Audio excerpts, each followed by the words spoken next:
En el mundo de los deportes extremos se dice que cuanto más alto llegas, más te duele caer. Una verdad que Dan Osmond aprendió a 300 metros por encima del fondo rocoso del Parque Yosemite, cuando un error de cálculo técnico convirtió una leyenda en una lección eterna. A pesar de su majestuosa belleza, el mundo de la roca vertical esconde una verdad implacable. La escalada es el arte de bailar al límite, donde cada movimiento puede significar el triunfo o la caída. A finales de los años 80 y 90, la escalada estaba experimentando una revolución. El culto a los deportes extremos se apoderaba de las mentes jóvenes, y los límites de lo posible se ampliaban con cada nueva escalada. En ningún lugar era esto más evidente que en Cave Rock, una antigua formación volcánica que sobresale de las cristalinas aguas del lago Tahoe, en la frontera entre California y Nevada. Esta cueva natural, sagrada para la tribu local de los Washoe, con sus salientes rocosos y sus complejas paredes verticales, se ha convertido en un importante centro de atracción y en el destino más codiciado para una nueva generación de escaladores. En la época en que el término deporte extremo acababa de entrar en la corriente dominante, Cave Rock ofrecía precisamente eso, extremo en estado puro. Especialmente atractivas eran las rutas de dificultad 5.13 y 5.14, categorías accesibles solo a los más técnicos y atrevidos. Las paredes de granito que sobresalían del azul del lago Tahoe, a decenas de metros de altura, no perdonaban los errores. Una caída aquí significaba lesiones graves o la muerte, la despiadada aritmética de la gravedad, imposible de ignorar. Mientras tanto, en el valle de Yosemite, 320 kilómetros al suroeste de Tahoe, las paredes verticales del Capitán y Half Dome atraían desde hacía tiempo a los mejores escaladores del mundo. Pero la verdadera prueba era la Leaning Tower, una torre inclinada de granito de más de 300 metros de altura que parece desafiar las leyes de la física con su peligrosa inclinación. En este lugar de puro riesgo, el destino había preparado la etapa final para uno de los escaladores más audaces de la época. En aquellos años, la cultura extrema estaba dando forma a una generación. La MTV emitía anuncios en los que aparecían dobles de acción y patinadores. Las revistas estaban llenas de fotos de atletas intrépidos y las cintas de acrobacias extremas pasaban de mano en mano. El espíritu de rebeldía y la adicción a la adrenalina definieron la época mucho antes de que las redes sociales convirtieran estas hazañas en algo habitual. Fue en este mundo, lleno de altibajos, donde entró un hombre cuyo nombre se ha convertido en sinónimo de valor insondable y destino trágico. Un hombre que llevó el vuelo libre con cuerda a cotas antes inalcanzables, tanto en el sentido literal, la altura de los saltos, como en el desarrollo del propio deporte. Esta es la historia de Dan Osmond, carpintero, padre, innovador y buscador de los límites del esfuerzo humano. Entre el triunfo y la tragedia, solo hay un nudo, un momento, en el que 300 metros de caída libre separan al genio de los deportes extremos del encuentro con la eternidad. Dan Osmond nació el 11 de febrero de 1963. Residente en South Lake Tahoe, compaginaba su trabajo de carpintero con una irresistible pasión por la escalada en roca. A los 14 años, escaló Cave Rock por primera vez, agarrándose a las grietas mientras los demás jugaban al fútbol. Su vida se caracterizaba por una notable sencillez. Un piso modesto, mínimas pertenencias, solo el equipo más esencial. Se definía a sí mismo como un aprendiz lento, recordando cómo trabajó durante 8 años para alcanzar el nivel de experto. Todos los días acudía a Cave Rock, por encima de la brillante superficie del lago Tahoe, y pasaba horas perfeccionando sus habilidades en las mismas rutas, memorizando cada saliente y grieta. La rutina de Osmond era sencilla: unos meses de obras y luego semanas en las rocas. En las obras me ganaba la vida, en las rocas vivía, contaba a sus amigos. Sus amigos bromeaban diciendo que dormía con una carabina bajo la almohada. El punto de inflexión llegó a mediados de los 80, cuando Dan conoció a Dave Griffith en el Parque Nacional Joshua Tree. Un día en que Griffith tenía problemas con la ruta Acid Crack, Osmond fue tras él, mostrando un par de movimientos que sorprendieron a su compañero mayor. Tenía el físico perfecto para un escalador, recordaría Griffith más tarde. Ligero pero fuerte, con una gran relación fuerza-peso. Sin embargo, lo más importante era su fortaleza mental, su capacidad para concentrarse en un momento de esfuerzo extremo. A finales de los 80, Dan Osmond empezó a experimentar con ascensiones en solitario sin seguro. La ruta Atlantis, en el Parque Nacional de Sequoia, se convirtió en uno de sus hitos en solitario. Una ruta técnicamente difícil en la que el más mínimo error podía significar la muerte. Sin embargo, Osmond tenía su propia opinión sobre el miedo y el riesgo. El solo es solo un juego serio, pero un juego. El precio de un error es tu vida, así que más vale que sepas exactamente lo que estás haciendo, le dijo a un amigo, palabras que se convirtieron en un manifiesto de su filosofía vital. Detrás del carácter reservado y la modestia de Osmond había profundidad y complejidad. Poco competitivo y con pocas ganas de hablar en público, se centraba en un reto interior: no vencer a los demás, sino superar sus propios límites. Esta cualidad dio a su figura un significado especial en una comunidad en la que el ego era a menudo más importante que los verdaderos logros. A principios de la década de 1990, Dan Osmond había pasado de ser un escalador desconocido a convertirse en una leyenda local. Un hombre que no solo conquistaba las rocas, sino que entendía su lenguaje, su escritura secreta, grabada por millones de años de erosión y cambios geológicos.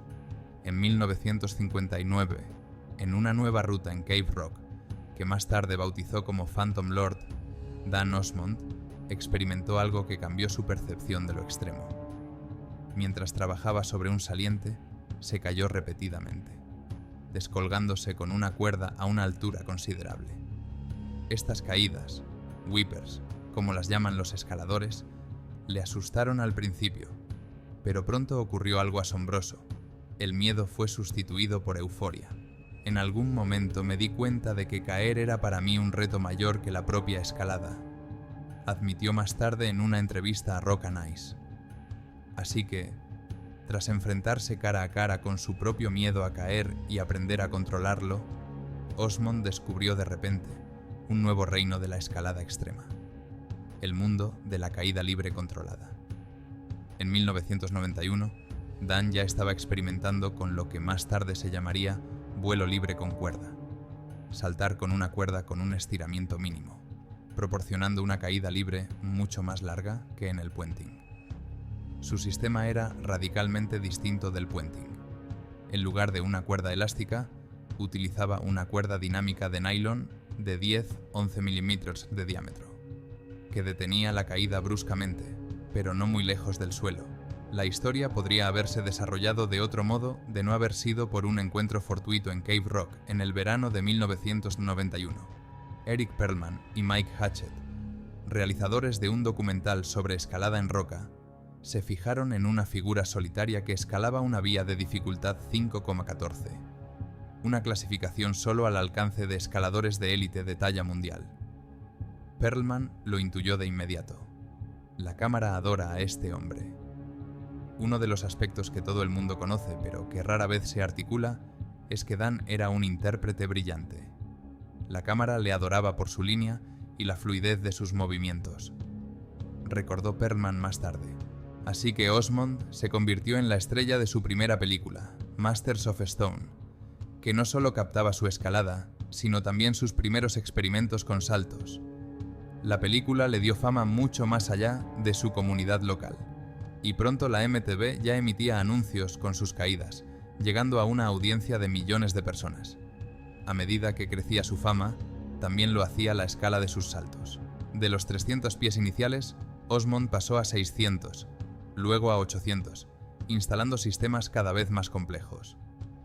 Su pensamiento ingenieril se manifestaba en inventivas configuraciones de cuerdas, poleas y puntos de anclaje que los escaladores experimentados calificaban de obras de arte. A diferencia de los saltadores de puenting que trabajaban con plataformas comerciales, Osmond instalaba sus sistemas en los lugares más inaccesibles, en acantilados, puentes y los arcos de los cañones de Utah. Para ello, evitó deliberadamente duplicar los sistemas de aseguramiento, confiando en una sola cuerda y en sus propios cálculos. Un planteamiento que ha suscitado tanto admiración como críticas. La transición de la escalada a la escalada libre con cuerda no fue solo un cambio de disciplina para Osmond. Fue una extensión lógica de su viaje interior, una búsqueda constante de nuevas facetas de los deportes extremos. Tengo auténtico miedo. Hago esto para aprender a superar el miedo, a nadar en él e ir más allá. Estas palabras revelan la verdadera motivación de un hombre para quien el riesgo no era solo una descarga de adrenalina, sino una profunda experiencia de autodescubrimiento. Detrás de los vertiginosos saltos y la creciente fama había otra faceta de la vida de Dan Osmond. A finales de los 80 se casó, aunque la unión duró poco. Su obsesión por el rock y sus proyectos cada vez más arriesgados arruinaron el matrimonio. Sin embargo, de aquella breve unión nació lo más preciado de su vida, su hija Emma. A principios de los 90, cuando Dan ya se había separado de su mujer, la pequeña Emma vivía con su madre. Veía Sienna a su hija cuando regresaba a Tahoe entre viaje y viaje, pero los encuentros eran esporádicos. El horario de un escalador itinerante rara vez se combinaba con la vida acompasada de una niña. Al morir, defraudaré a todo el mundo, a mi familia, a mis amigos. Emma lo superará, estará bien, pero la privaré de su padre, confió Osmond a sus allegados. Se notaba la ansiedad en su voz, pero también el fatalismo, como si ya hubiera aceptado la inevitabilidad de elegir entre la pasión y el deber. Cuando salto me siento más vivo que nunca, dijo en una entrevista.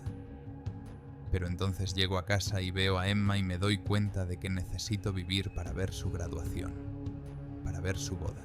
En 1998, cuando el nombre de Dan Osmond se hizo legendario y sus saltos alcanzaron cotas sin precedentes, un conflicto interno llegó a un punto de inflexión. La paradoja de su vida era que su búsqueda de la libertad a través de las caídas solo le mantenía más firmemente anclado al suelo, a su hija, a la responsabilidad, a la idea de que su obsesión tenía un precio desorbitado. Y el péndulo de su vida siguió oscilando entre la seguridad y el riesgo, entre la paternidad y la pasión por volar, llevándole cada vez más lejos hacia nuevas alturas, donde el aire se hacía más fino y el margen de seguridad más delgado. La creciente fama tiene un precio. A mediados de los 90, tras el estreno de varias películas de Masters of Stone en las que aparecía, el nombre de Dan Osmond provocaba reacciones polares en la comunidad de los deportes extremos. Para algunos era un icono, un escalador que superaba los límites de lo posible. Para otros, un temerario showman que anteponía el espectáculo a la seguridad. Dan hacía cosas con las que solo soñábamos. Recordaba a un joven Alex Honnold, que de niño veía cintas de sus escaladas en Sacramento. Al mismo tiempo, una vieja generación de escaladores negaba con la cabeza. Lo está llevando demasiado lejos. Ya no es escalada, es un circo. Sus saltos preocupaban especialmente a los guardas de los parques nacionales. Después de que Osmond realizara una serie de espectaculares saltos desde el puente de Forest Hill, a más de 120 metros de altura en California, las autoridades locales intensificaron las patrullas en el lugar. Está dando un ejemplo peligroso, dijo un portavoz cuando el vídeo del salto apareció en las noticias locales. Los aficionados sin su formación intentarán imitarlo y morirán. Los complejos sistemas técnicos de Osmond eran admirados por los ingenieros. Calculaba las trayectorias de caída con una precisión de pocos metros, utilizando conocimientos de física y propiedades de los materiales adquiridos con la experiencia. Pero los críticos señalaban lo más importante: la falta de un sistema de seguridad redundante. En el mundo de la escalada industrial e incluso del bungee comercial, esto sería impensable. En la escalada tradicional tienes compañeros, aseguradores, ganchos, todo un sistema. Dan solo tenía una cuerda y una fe absoluta en sus cálculos, comenta Dave Griffith. Esa fe rayaba en la confianza en sí mismo, pero era la esencia de su filosofía del riesgo. En abril de 1997, tras un salto de arco especialmente peligroso en los cañones de Utah, Osmond concedió una entrevista a la revista Outside, en la que expresaba su actitud ante el miedo. Siempre me asusto de verdad. Solo los tontos o los mentirosos no tienen miedo. Pero me meto en esto precisamente por el miedo, para aprender a vivir con él, a bañarme en él e ir más allá. Cuando realmente miras al miedo a los ojos, empiezas a entender algo sobre ti mismo y sobre la vida que es imposible entender de otra manera. En 1998, los conflictos externos no habían hecho más que intensificarse. Yosemite, el santo de los santos, de la escalada en roca estadounidense, se convirtió en el siguiente objetivo de Osmond. El Parque Nacional, con sus estrictas normas y sus vigilantes guardas, presentaba un doble reto: como paisaje para saltos de récord y como zona en la que sus actividades se encontraban en una zona gris de la legalidad. Para Dan, esta era una nueva frontera, la última y más importante. Octubre de 1998. El Valle de Yosemite, protegido por paredes de granito y pinos milenarios, tenía un aspecto especialmente impresionante a la luz del otoño. Aquí, entre el legendario acantilado de la Torre Inclinada y el poco conocido acantilado de Fifi Buttress, Dan Osmond y su equipo estaban instalando un sistema que cambiaría la percepción de lo que era posible en el vuelo libre con cuerda. Una línea horizontal de 365 metros de longitud entre dos puntos permitió un salto récord de más de 305 metros de caída libre. La instalación duró semanas. Cada componente del sistema, desde los puntos de enganche hasta los nodos, se probó varias veces. Dan trabajó con precisión exacta, sabiendo que incluso los milímetros pueden marcar la diferencia a esta escala.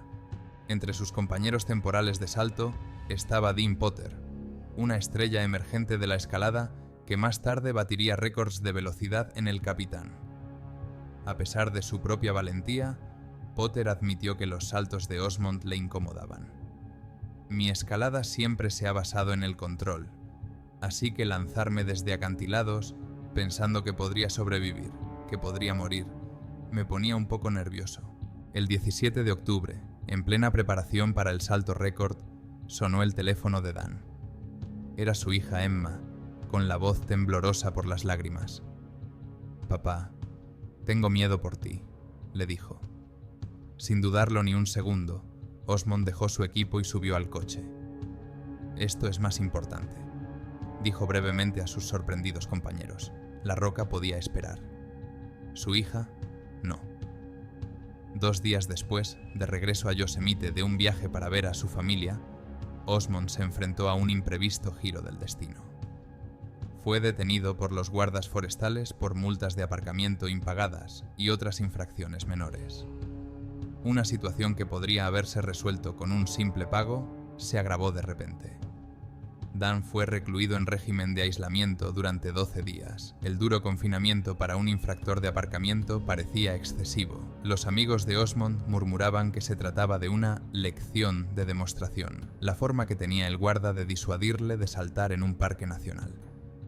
En cualquier caso, para un hombre acostumbrado a la libertad de los acantilados y el cielo abierto, las paredes de la celda eran un calvario más severo que cualquier desafío físico. 12 días después, cuando sus amigos reunieron una fianza de $25,000, Dan fue puesto en libertad. Eric Perlman, el director de Masters of Stone que ofreció su casa como garantía, se reunió con él en Reno.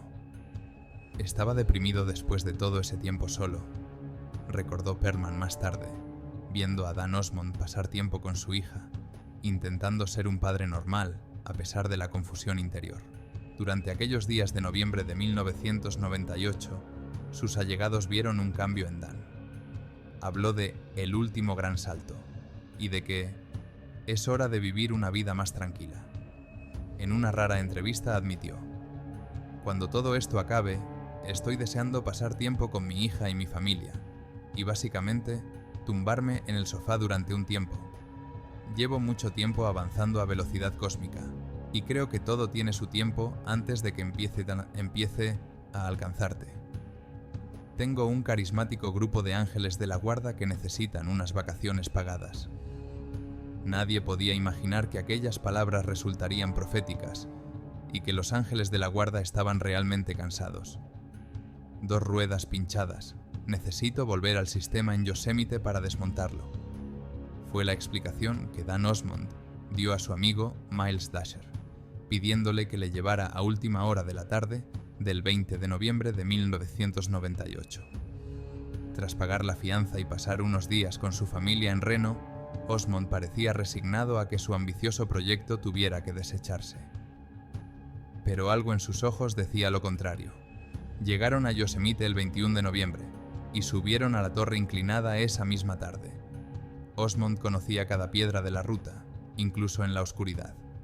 La línea entre la torre y Fifi Buttress, encordada hacía un mes, seguía en su sitio a pesar de las lluvias y la nieve de noviembre. El sistema había sobrevivido a las inclemencias del tiempo, pero la cuerda de 300 metros desde la que había saltado en octubre había quedado inevitablemente expuesta a los elementos. La mañana del 22 de noviembre, en lugar de empezar a desmontar, Osmond sugirió: probemos primero el sistema. Yo haré el salto y luego tú. Miles, que confiaba en la experiencia de Dan, estuvo de acuerdo. Los saltos fueron un éxito, y pasaron la tarde reponiendo existencias en la tienda del pueblo, hablando del mañana, pero ni una palabra sobre el desmantelamiento del sistema. El 23 de noviembre de 1998, a las 16:15, Miles completó su salto y descendió en rappel por las cuerdas guardadas en su riñonera. Cuando regresó a la torre hacia las 17:30 horas, encontró a Osmond preparándose febrilmente para otro salto.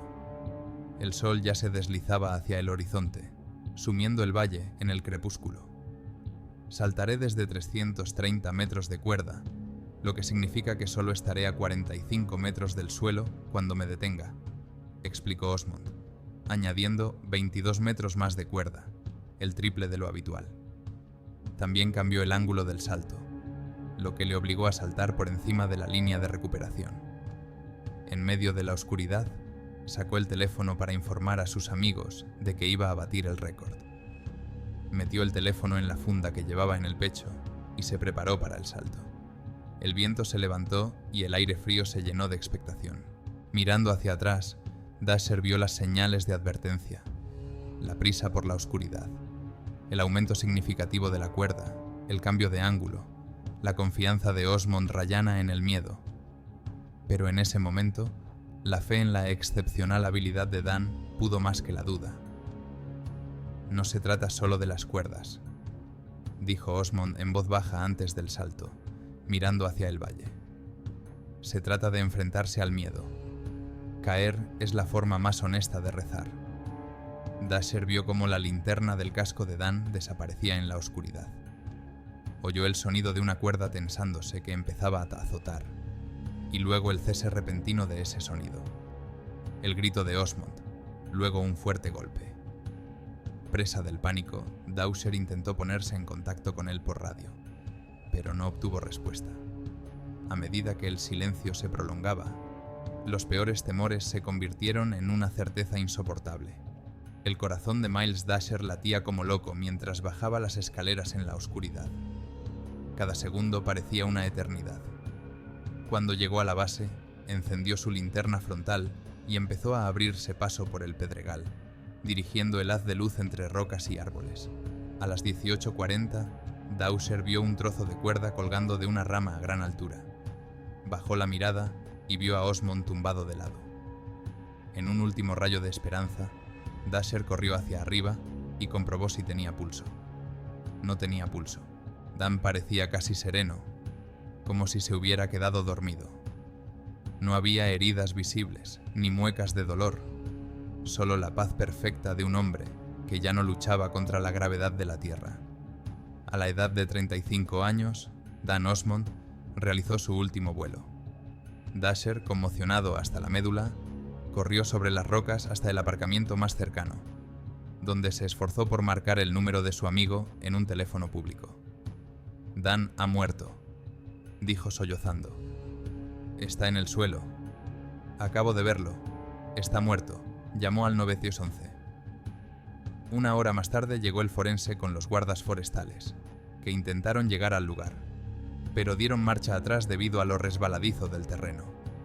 La lluvia de la noche había convertido las rocas en trampas mortales. Se pusieron en contacto con Dean Potter, entonces miembro de Yosemite Search and Rescue, y le pidieron que encontrara el cadáver. Potter llegó a última hora de la tarde y pasó la noche junto al cuerpo de su amigo, protegiéndolo de los animales salvajes. En una extraña ironía del destino, Potter, que se había sentido incómodo con los saltos de Osmond, se encontraba ahora como el último guardián de su descanso, sin saber que 17 años más tarde él mismo moriría en un accidente de salto base no muy lejos de aquí. Desde Taft Point, en Yosemite, al día siguiente, mientras examinaban las cuerdas, Potter y los expertos técnicos descubrieron una pista sobre la tragedia. Dan Osmond no se había dado cuenta de que cambiar el ángulo del salto supondría una carga excesiva para uno de los nudos que conectaban secciones de su cuerda.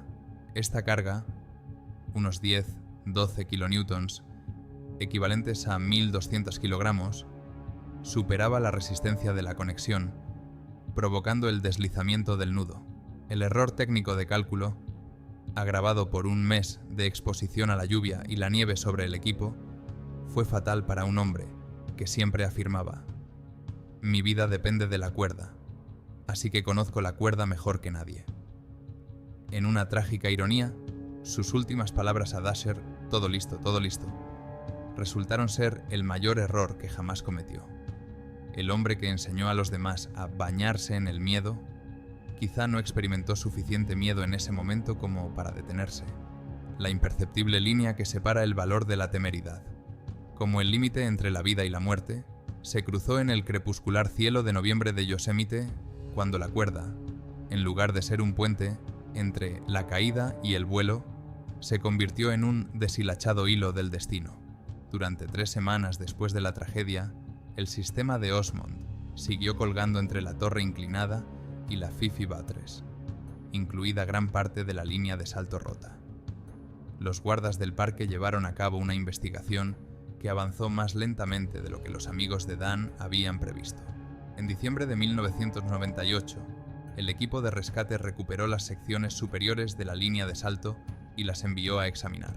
Una empresa que fabrica equipos de escalada de primera categoría realizó un análisis exhaustivo.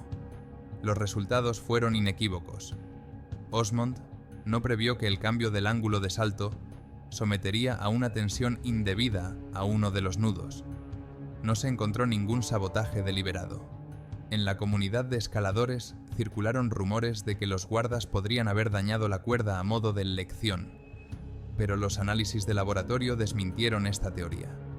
Las cuerdas no sufrieron daños significativos por la exposición al sol y la lluvia en 3 semanas. Técnicamente, la conclusión era simple. Un nudo clave se había deslizado, no roto.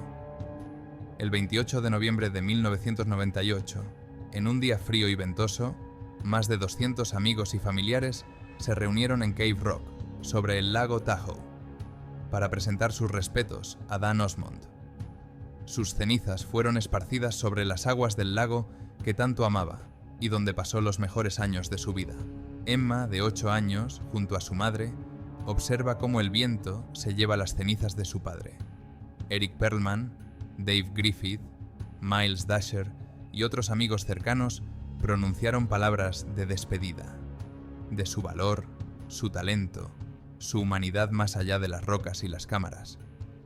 Ese mismo día, los amigos de Osmond anunciaron la creación de un fondo en memoria de Emma. Reconociendo que su padre, a pesar de su creciente fama, había vivido modestamente y no había dejado ahorros significativos, la comunidad decidió asegurar su futuro. Los fondos se destinaron a la educación de una niña criada con historias de un padre que podía volar. Dean Potter, que custodió el cuerpo de Osmond la noche después de la tragedia, dijo más tarde: Dan vivió la vida de la forma que creía correcta. plena, intensamente, aceptando el riesgo como parte del viaje. Podemos discutir sobre sus decisiones, pero no sobre su sinceridad al seguir su visión. En Yosemite, donde se desarrolló la escena final de su vida, el recuerdo del hombre que bailaba con los abismos perdura entre guardas y escaladores. El parque que lo detuvo se convirtió en el lugar de su leyenda, una contradicción que Osmond probablemente apreciaría. La muerte de Dan Osmond dividió al mundo de los deportes extremos. Los críticos le acusaron de imprudencia e irresponsabilidad con su hija. Quienes le conocían personalmente vieron a un hombre valiente que se enfrentaba conscientemente a sus miedos. No era un loco que arriesgaba su vida por la adrenalina, señalaba Eric Perlman en la revista Outside.